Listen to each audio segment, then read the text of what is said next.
I welcome all the students of class 10 to this video session. ये chapter 4 यानी agriculture का part 2 है. In the first part we have done some topics of this chapter like what is agriculture. एक दो activities की थी जिसके अंदर हमने बेसिकली एक हमारी अंडरस्टैंडिंग डेवलप हो गई थी एग्रीकल्चर के लिए. After that the major topic is types of farming. Types of farming में हमने बेसिकली 3 टाइप की फार्मिंग देखी हैं. The first one is your primitive, second one is your intensive जो कि हमने काफ़ी डेप्थ में डिस्कस कर चुके हैं, और third one is your commercial. ठीक है. आफ्टर दैट हम प्रिमिटिव सब्सिस्टेंस फार्मिंग बड़े ढंग से देख चुके हैं. What was primitive subsistence farming? जो फार्मिंग हम बेसिकली 1 और 2 डिकेज बिफोर, मतलब 10 या 25 साल पहले हम जिसको करते थे, और जिसकी टेक्नोलॉजी काफ़ी पुरानी थी. बेसिक टूल्स के साथ आप मतलब एग्रीकल्चर करते थे केवल अपनी सब्सिस्टेंस के लिए, मतलब अपने रोज़गार या अपनी रोज़मर्रा के खाने पीने के लिए जो फार्मिंग की जाती थी वो प्रिमिटिव थी. ऐसी बात नहीं है कि फार्मिंग पहले की जाती थी अब नहीं की जाती. प्रिमिटिव फार्मिंग अब भी बहुत जगह देखी जा सकती है, लाइक जूमिंग इन नॉर्थ ईस्ट एरियाज़.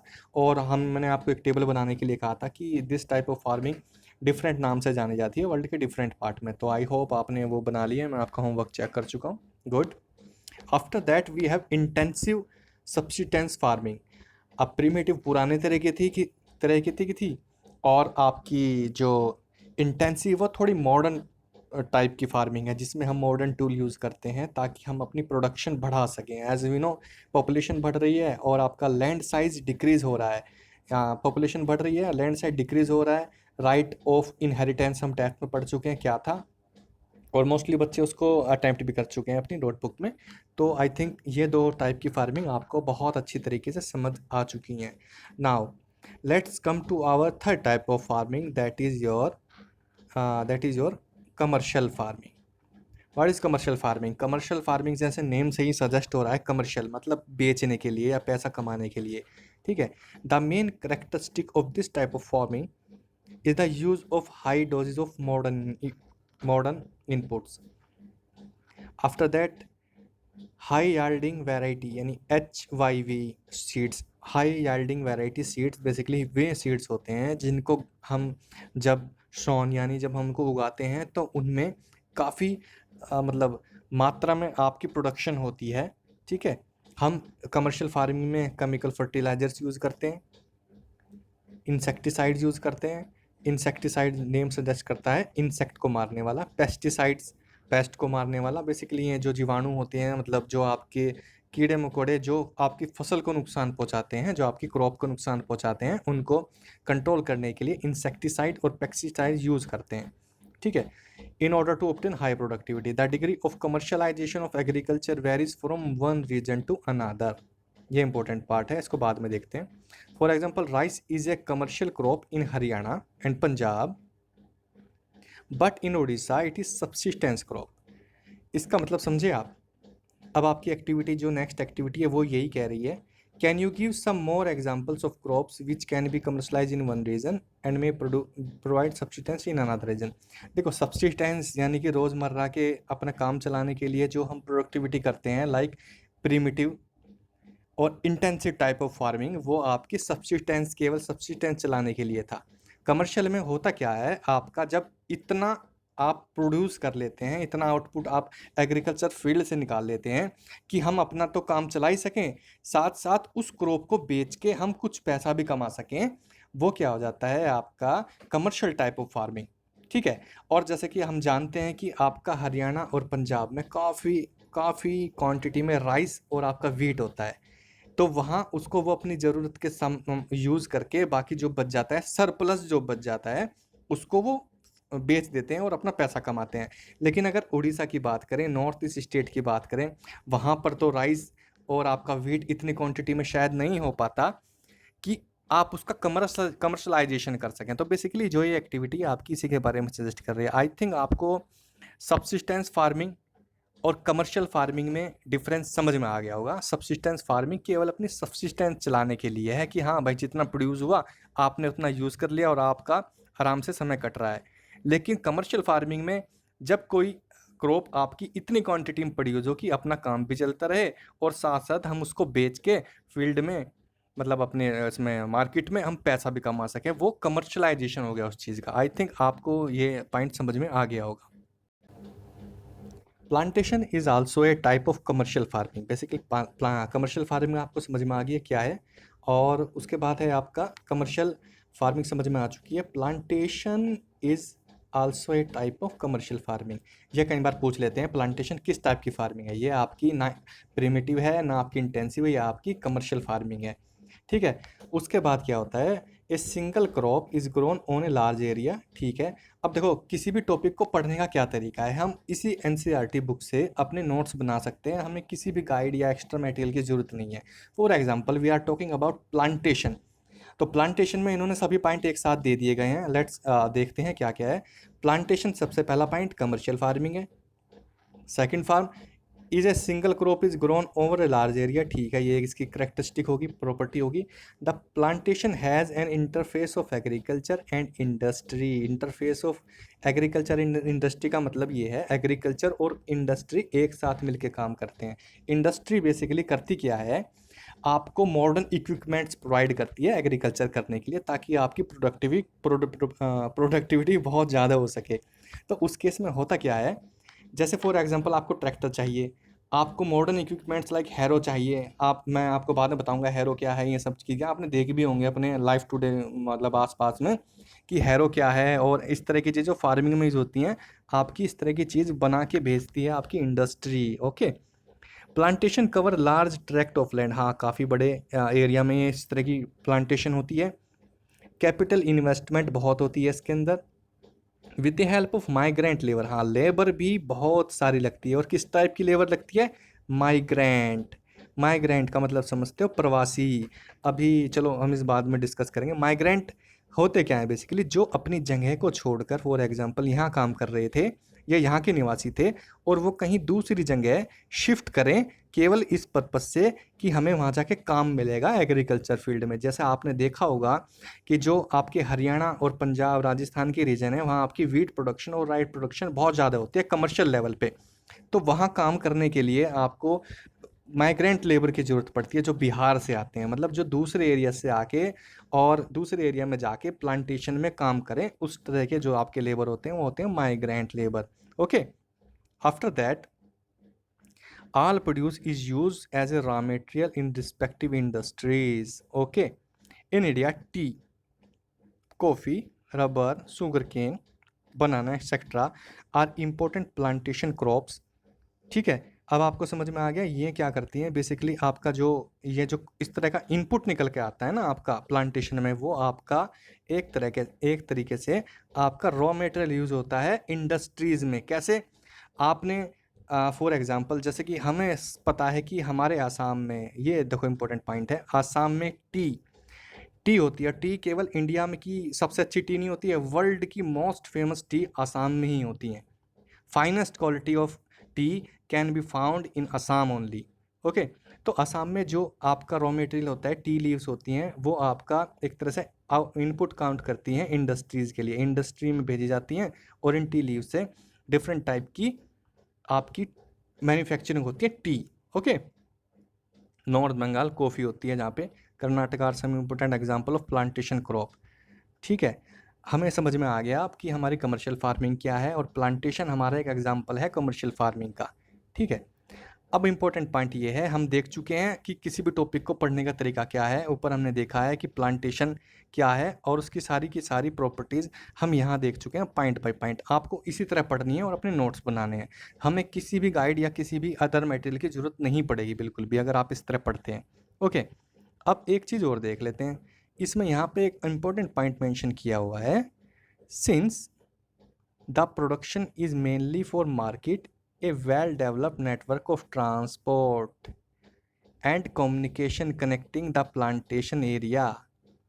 ठीक है। इसका मतलब आपका अगर यहाँ पे कुछ चीज़ प्रोड्यूस हुई है आसाम में, और उसको मार्केट तक भेजने के लिए हमें एक बहुत अच्छी कनेक्टिविटी ऑफ रोड चाहिए।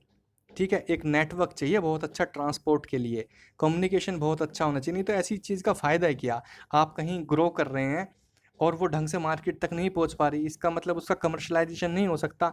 और इंडिया में बहुत सारी जगह ऐसी हैं, even even north east state में क्या है, टी बहुत ज़्यादा क्वांटिटी में होती है, बट आपको पता ही है नॉर्थ ईस्ट स्टेट के कई ऐसे रीजन्स हैं जहाँ तक अब तक ट्रांसपोर्टेशन फैसिलिटीज़ इतनी बेहतर नहीं हो पाई, तो अभी वहाँ कमर्शलाइजेशन ऑफ आपकी क्रॉप्स का नहीं हो पाना शुरू हुआ है। तो सबसे इम्पोर्टेंट फैक्टर प्लांटेशन में यही है कि आपकी जो ट्रांसपोर्ट फैसिलिटी है, कम्युनिकेशन का जो मीडियम है, वो बहुत अच्छा होना चाहिए, ताकि आपका जो सामान है वो मार्केट में बहुत अच्छी तरीके से पहुंच सके। आई थिंक ये आपको क्लियर हो गया होगा।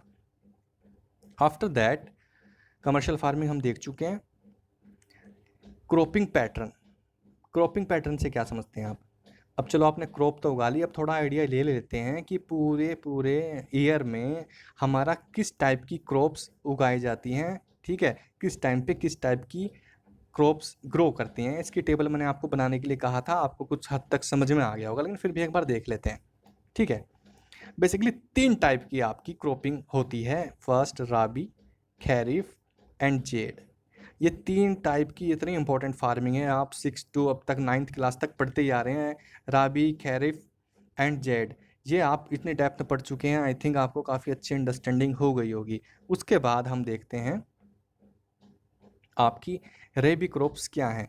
Rabi crops sown in winter, winter में उगाई जाती हैं, विंटर मतलब from October to December, and harvest मतलब काटी जाती हैं या उनको वापस ले लिया जाता है फील्ड से इन समर, ठीक है। ये आपको समझ में आ गया होगा। अप्रैल टू जून में ये काम किया जाता है। इसके एग्जांपल आप ये देख लीजिएगा, ओके। हम देख चुके हैं राबी क्रॉप्स कब हार्वेस्ट की जाती हैं, कब आपकी मतलब आपकी स्थॉन होती हैं, ये हम देख चुके हैं। अब इसका एग्जांपल बहुत इंपॉर्टेंट है, बहुत बार एग्जाम में डायरेक्टली आ जाता है कि वीट इसका बहुत इंपॉर्टेंट एग्जांपल है, ओट्स इसके बहुत अच्छे एग्जांपल हैं, और मस्टर्ड, आलमंड एंड ब्रोकली ये एग्जांपल हैं। आप इनको ढंग से, आपने वैसे अपनी डे टू डे लाइफ में देखा भी है, ब्रोकली के बारे में देखा हुआ है आपने, आलमंड्स देखे हुए हैं, उसके मस्टर्ड भी देखी हुई है, सरसों आपकी, वीट देखा हुआ है। तो आपको ये थोड़ा विजुअलाइजेशन करके थोड़ा याद हो गया होगा कि राबी क्रॉप मतलब क्या क्या इसके एग्जाम्पल हैं, ओके। राबी क्रॉप्स बेसिकली आपकी कहाँ ज़्यादा क्वांटिटी में होती हैं? आपकी पंजाब, हरियाणा, हिमाचल प्रदेश, जम्मू एंड कश्मीर एक्सेट्रा, आप इस एग्जांपल देख लेना। उसके बाद क्या है, availability of precipitation during winter months due to the western temperate cyclones. कुछ याद आया आपको? वेस्टर्न टेम्परेट साइक्लोन, इसके ऊपर हमने, आपने 9th क्लास में चैप्टर क्लाइमेट पढ़ा होगा, उसके अंदर हमने बहुत बार डिस्कस किया है वेस्टर्न टेम्परेट साइक्लोन्स। बेसिकली जो आपकी विंटर के अंदर रेनफॉल होती है नॉर्दर्न एरियाज में specially, like Haryana, Himachal Pradesh and Punjab, वो बहुत इंपॉर्टेंट होती है आपकी वीट प्रोडक्टिविटी के लिए, क्योंकि उसके लिए सर्दियों में आपको हल्की फुल्की रेनफॉल चाहिए। वो कहाँ से होती है? आपकी वेस्टर्न टेम्परेट साइक्लोन। अब आप मुझको याद करके बताइए कि वेस्टर्न टेम्परेट साइक्लोन्स बेसिकली क्या थे। मैं थोड़ा बता देता हूँ। जो मेडिटेरियन सी है उससे आपकी रेन बियरिंग विंड्स चलती हैं, और हमारा जो नॉर्दर्न पार्ट है इंडिया का उसकी तरफ चलती हैं, और वहाँ थोड़ी रेनफॉल होती है। आप उसको थोड़ा रिवाइज करेंगे तो आपको समझ में आएगा कि जो 9th क्लास के कॉन्सेप्ट हैं वो 10th क्लास में किस तरह लिंक है, okay. Now second one is your kharif crops. Kharif बोल सकते हैं, खारिफ बोल सकते हैं, you it can be pronounce in different ways, are grown with the onset of monsoon in different part of country and these are harvested in September and October, okay. मतलब ये monsoon में उगाई जाती हैं और हार्वेस्ट मतलब काट कब ली जाती हैं? आपकी सितंबर और अक्टूबर में। इसके एग्जांपल ये दिए गए हैं यहाँ पे बहुत सारे, ठीक है। Some of the most important rice growing region are Assam, West Bengal, coastal region of Orissa, Andhra Pradesh, Telangana, Tamil Nadu, Kerala. आपने एक कॉमन पॉइंट देखा यहाँ पे, महाराष्ट्र। आपने एक कॉमन पॉइंट देखा कि जो आपका राइस हो रहा है, मतलब खैरिफ क्रॉप हो रही है बेसिकली, वो कहाँ हो रही है? आपकी मैक्सिमम जहाँ आपका हाई रेनफॉल एरियाज़ हैं या कोस्टल रीजन के अराउंड। इसका सबसे इम्पोर्टेंट एग्जांपल है आपका राइस। खैरिफ क्रॉप का सबसे इम्पोर्टेंट आपका जो एग्जांपल है वो है आपका राइस, जिसे हम बोलते हैं पैडी। पैडी बेसिकली राइस को ही कहते हैं, पैडी का मतलब है वो फील्ड जहाँ आपका राइस ग्रो किया जाता है उसको पैडी बोल देते हैं। और आपको पता ही है राइस के लिए हाई अमाउंट ऑफ वाटर चाहिए इरिगेशन के लिए। जनरली मानसून में ही करते हैं इसको शुरू, क्योंकि इस टाइम बहुत ज़्यादा आपकी रेनफॉल होती है, ठीक है। तो हमें सफिशेंट अमाउंट ऑफ वाटर मिल जाता है आपका मानसून से। और लेकिन ऐसी बात नहीं है कि जहाँ आपका हाई अमाउंट ऑफ रेनफॉल हो रही है वहीं आपका राइस हो सकेगा। आपका जो पंजाब और हरियाणा रीजन है वहाँ इतना हाई अमाउंट में मानसून नहीं आता, लेकिन फिर भी यहाँ सबसे ज़्यादा राइस कमर्शियल लेवल प्रोड्यूस होता है। क्यों? क्योंकि ये लोग आर्टिफिशियल इरिगेशन मेथड यूज़ करते हैं, लाइक कनाल से इरिगेशन करते हैं, वेल से इरिगेशन करते हैं। तो ये डिफरेंट टाइप का मोड यूज़ करते हैं इरिगेशन के लिए। और हम देख सकते हैं कि इतना लेवल प्रोड्यूस कर देते हैं पंजाब और आपका हरियाणा की इनका ये कमर्शलाइजेशन कर सकते हैं।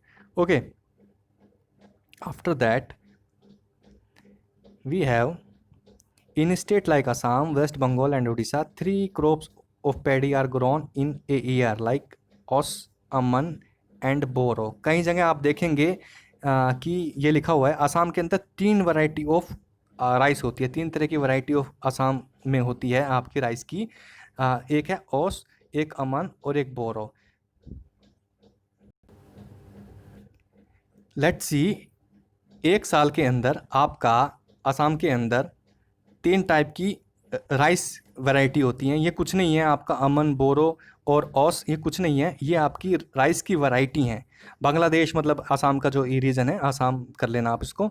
आसाम में 3 टाइप की वैरायटी होती हैं, like aman broadcast and transplanted in generally दिसंबर से जनवरी के बीच में आपका मान होता है, बोरो इन मार्च एंड मई एंड ओस इन जुलाई एंड अगस्त। तो इस तरह साल में 3 वैरायटी ऑफ क्या कहते हैं राइस ग्रो की जाती है आसाम के अंदर या नॉर्थ ईस्ट स्टेट्स के अंदर बेसिकली।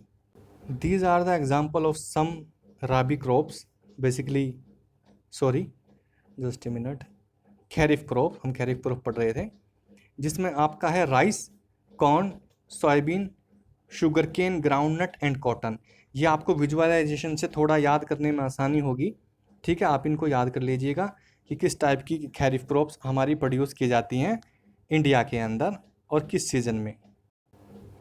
अब तक हम देख चुके हैं राबी क्रॉप्स किस टाइप की क्रॉप्स हैं, खैरिफ। उसके बाद 3rd टाइप की जो क्रॉप्स आती हैं वो आती हैं आपकी जेड। जेठ भी बोल सकते हैं, जेड भी बोल सकते हैं, और इस सीज़न को ही जेड कहते हैं। In between rabi and kharif season there is a short season during the summers month known as zaid season. Some of the crop produce during zaid are, जिसमें watermelon, cucumber, cucumber and bitter gourd. ये तो आपको ईजिली याद हो जाएंगे एग्जाम्पल कि Z crops क्या होती हैं। जेड क्रॉप बेसिकली ग्रो की जाती हैं आपकी राबी एंड खैरिफ सीजन के बीच में, यानी कि जून जुलाई, जब बहुत भयंकर गर्मी पड़ती है नॉर्दर्न रीजन्स में बेसिकली। उस समय आपकी वाटरमेलन जो तरबूज बोलते हैं, और कुकुम्बर को क्या बोलते हैं, कुकुम्बर क्या बोलते हैं, हम बोलते हैं खीरा। और बिटर ग्राउंड आप सबको पता ही है, करेला, कड़वा करेला बिटर नाम से सजेस्ट हो रहा है। तो ये वो आपकी जेड क्रॉप्स हैं बेसिकली, और आपको ये इजीली याद हो जाएंगी फिगर से। नाउ लुक, अब तक हम क्या देख चुके हैं, हम 3 टाइप के क्रॉपिंग पैटर्न देख चुके हैं। एक में है आपका राबी, फिर आया आपका खैरिफ, और उसके बाद होता है आपका जेड। जेड तो हमें इन्हें याद करने के लिए बेसिकली एग्जाम में डायरेक्टली पूछ लिया जाता है। आप एक टेबल बना लीजिएगा राबी, खैरिफ और जेड की, जिसमें हमें क्या लिखना है, टाइम लिखना है कि ये कब से कब ग्रो की जाती हैं, कब हार्वेस्ट की जाती हैं, और कुछ एक एग्जांपल किन जगह मतलब इनकी आपकी ग्रोथ होती है, लाइक स्टेट के एग्जांपल दे देना। और आप एग्जांपल दे देना किस टाइप की क्रॉप राबी के अंदर आती है, खैरिफ के अंदर किस टाइप की आती है। तो आपकी यहाँ पे इस तरह से एक टेबल फॉर्मेशन हो जाएगी, और आपको याद करने में भी थोड़ा आसानी होगी। मैंने थोड़ा रफ आपको बता ही दिया, क्योंकि मेरा पॉइंटर थोड़ा ठीक नहीं चल रहा है। आप इसको थोड़ा फेयर कॉपी में ढंग से बना लेना। इस टेबल से ना आप बहुत ईजिली याद कर पाएंगे कि राबी, खैरिफ और जेड टाइप की क्रॉपिंग जो पैटर्न इंडिया में है वो कब होती है, किस टाइप की क्रॉप होती है, और कहाँ किस क्वांटिटी में होती है। राबी, खरीफ और जेड हम 3 टाइप की क्रॉपिंग पैटर्न देख चुके हैं। उसके बाद आता है आपका major crops.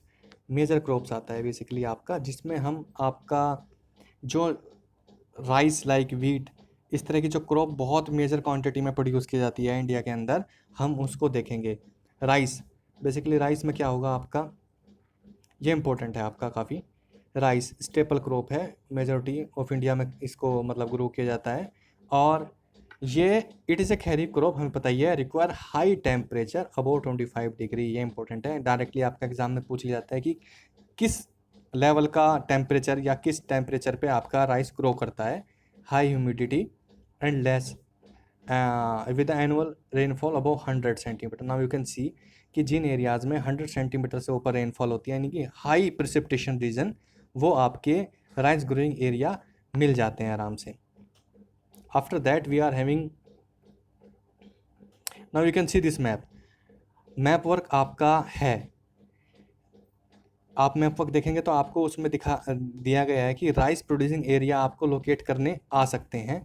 Now you can C from this figure, हमने क्लाइमेट चैप्टर 9th क्लास में बहुत डेप्थ में पढ़ चुके हैं कि जो आपका मानसून है वो बहुत कुछ डिपेंड करता है कि आपका जो राइस होगा वहाँ कहाँ कहाँ ज़्यादा ग्रो होगा। लाइक यू कैन सी यहाँ पे आपके क्या है, वेस्टर्न घाट, यहाँ पे आपके ईस्टर्न घाट, तो आपका यहाँ पे एनुअल रेनफॉल बहुत ज़्यादा होता है। आपके एवरग्रीन फॉरेस्ट भी यहीं मिलते हैं, आसाम के अंदर, इस रीजन के अंदर। यू कैन सी कि जहाँ जहाँ आपकी हाई रेनफॉल है वहाँ तो ज़रूर आपका राइस काफ़ी क्वांटिटी में हो रहा है। लेकिन आप ये रीजन देखिए, पंजाब, हरियाणा और हिमाचल, कुछ रीजन जिसमें भी आपका राइस प्रोड्यूसिंग एरिया काफ़ी क्वांटिटी में दिखाया गया है। यहाँ पे जैसे मैं बता चुका हूँ, रेनफॉल ज़्यादा नहीं होती, लेकिन ये मॉडर्न टेक्नोलॉजी यूज़ करते हैं इरिगेशन के लिए। जब कनाल से बहुत अच्छी इरिगेशन करते हैं ताकि, और इतने लेवल पर कर देते हैं ये लोग इसका प्रोडक्शन राइस एंड व्हीट का, कि इसका कमर्शलाइजेशन कर सकते हैं। तो आप इस मैप को ढंग से देख लेना, आपको समझ में आ जाएगा कि कौन कौन से इंडिया के पार्ट आपके इम्पोर्टेंट है जहाँ आपका राइस ग्रोइंग एरिया है। उसके बाद आता है मेजर क्रॉप्स में आपका wheat. Wheat is the second important cereal crop. ये इसका रेनफॉल स्ट्रक्चर है, ठीक है। Wheat growing zone in the country Ganga and Sutlej plain, ठीक है। वैसे वीट ऑल ओवर इंडिया काफ़ी अच्छी क्वांटिटी में किया जाता है, लेकिन आपका पंजाब और हरियाणा में बहुत अच्छी क्वांटिटी में होता है। The major wheat producing state are Punjab, Haryana, UP, Madhya Pradesh and Bihar, Rajasthan. तो पूरे नॉर्दर्न इंडिया में आपका वीट अच्छी क्वांटिटी में होता है, ठीक है। उसके बाद है आपका मेजर क्रॉप्स के अंदर बाजरा, मेज़, आप इसको देख लेना, इसमें यही टेक्निकलिटी ज़्यादा कुछ नहीं है, सिंपल चीज़ें लिखी हुई हैं। नाउ यू कैन सी कि वीट का मैप वर्क आ सकता है, एरियाज़ पूछे जा सकते हैं, मेजर एरिया कहाँ कहाँ आपका वीट ज़्यादा रहा। ना यू कैन सी कि इन एरियाज़ में, जैसे example major rice wheat producing area ये है, क्योंकि यहाँ पे एलुवियल सॉइल बहुत अच्छी क्वालिटी की मिलती है, क्योंकि आपका जो सतलुज, गंगा, यमुना, सारी जो फर्टाइल जो मतलब बेसिकली जो एलुवियल डिपॉजिट क्रिएट होते हैं यहाँ पे इतने एरिया में, वहाँ पे आपकी बहुत अच्छी क्वालिटी की एलुवियल सॉइल मिलती है और आपकी वीट प्रोडक्शन भी बहुत अच्छी क्वांटिटी की होती है। तो आपको रीज़न समझ में आ गया होगा कि वीट प्रोडक्शन एरिया यहाँ इतना अच्छा क्यों है। Okay, major crops in India के लिए आप उसे याद करने के लिए, लाइक आपका राइस, वीट, मेज़ और आपका ज्वार, ये जो चीज़ हैं इनको याद करने के लिए आप एक टेबल फॉर्म कर सकते हैं, जिसमें आप क्या करेंगे, राइस और आपका फिर वीट, स्पेशली इन दो का तो कर ही लेना, जिसमें आपको क्या लिखना है, इसका रेनफॉल स्ट्रक्चर, किस रेनफॉल पे होता है, ठीक है, किन एरियाज़ में होता है, कब ग्रोन किया जाता है और कब हार्वेस्ट किया जाता है, और दोनों राइस और वीट के लिए लिख लेना। और इसके एग्जांपल किन किन स्टेट में आपका ये ज़्यादा क्वांटिटी में होता है, मैप वर्क में आपका पूछा जा सकता है। तो जब आप इस तरह की टेबल फॉर्म कर लेंगे ना, आपको याद करने में थोड़ी आसानी होगी।